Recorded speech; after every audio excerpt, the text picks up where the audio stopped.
O Visita na Record começa com um assunto muito importante. Com a chegada dos meses mais secos do ano, aumenta a preocupação com as queimadas, que deixam a qualidade do ar em níveis críticos.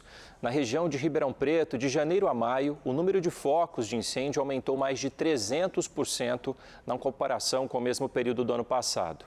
Eu vou conversar agora com a promotora de justiça, Cláudia Habib Tofano, que está à frente do GAEMA, que é o Grupo de Atuação Especial do Meio Ambiente. Doutora, muito obrigado pela presença aqui no Visita na Record. Eu que agradeço.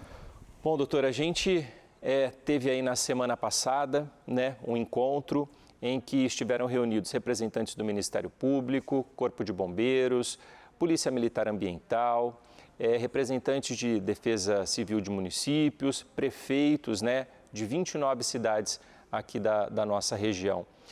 É um momento importante para chamar a atenção para esses casos, desse aumento, inclusive, desses focos de incêndio? Com certeza. Nós estamos vivendo esse ano de 2024 um período de verdadeira crise.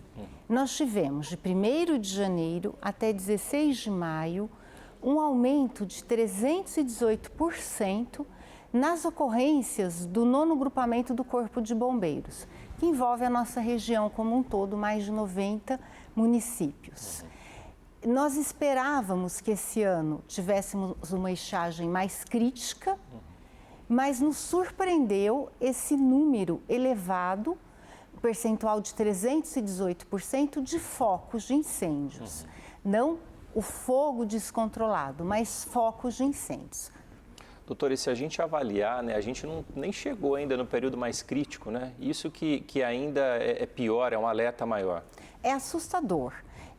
Dezembro choveu muito pouco, janeiro também. O acumulado de chuva esse ano foi baixíssimo e já em janeiro nós tínhamos focos altos de incêndios, tanto nos meses de janeiro, fevereiro, abril, março, até a presente data.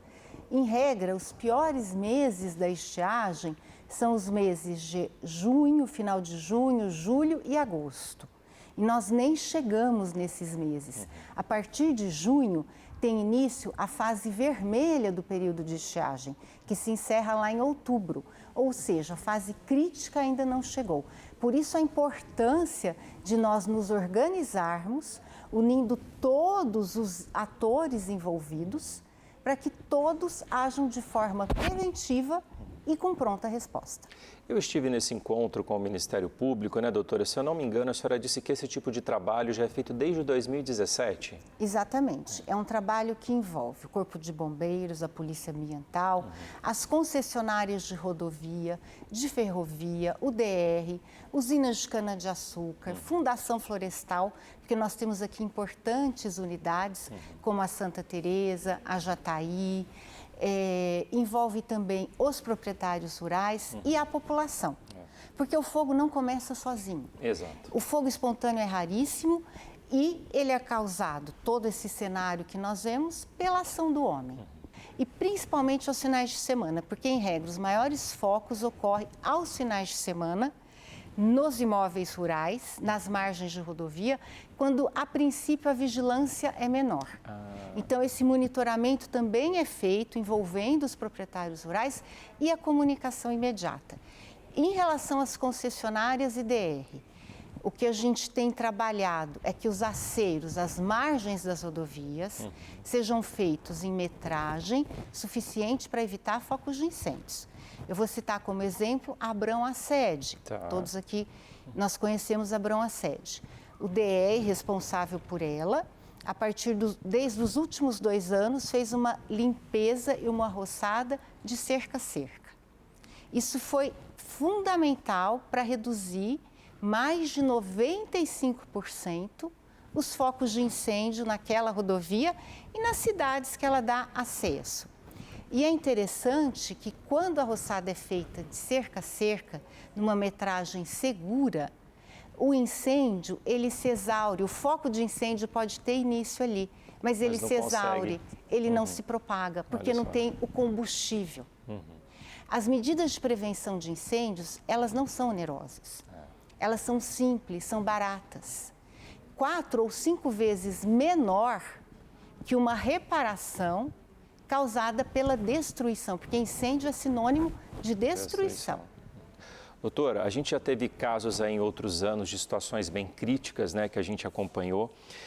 E é muito importante a gente lembrar que esse tipo de situação, a senhora disse que normalmente isso acontece aos finais de semana, com mais incidência, porque é o momento que a fiscalização pode estar um pouco menor.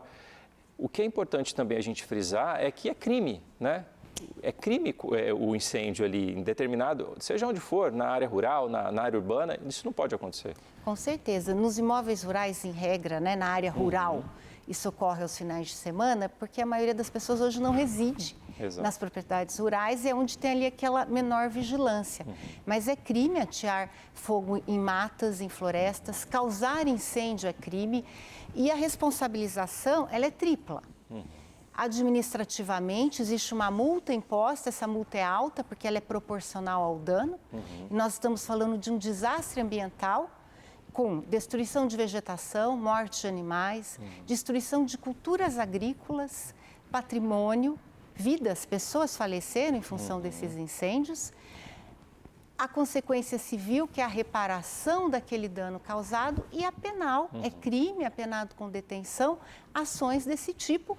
E nós estamos monitorando juntamente com a Polícia Ambiental, com a Polícia Civil e contamos com a população. A população já nos enviou muitas vezes vídeos gravados através de aparelhos celulares e através disso foi possível identificar o causador. Isso que a doutora falou é muito importante porque tem Corpo de Bombeiros, Polícia Ambiental, mas o Ministério Público também tem uma forma de fazer denúncia, que tem um e-mail, né, doutora?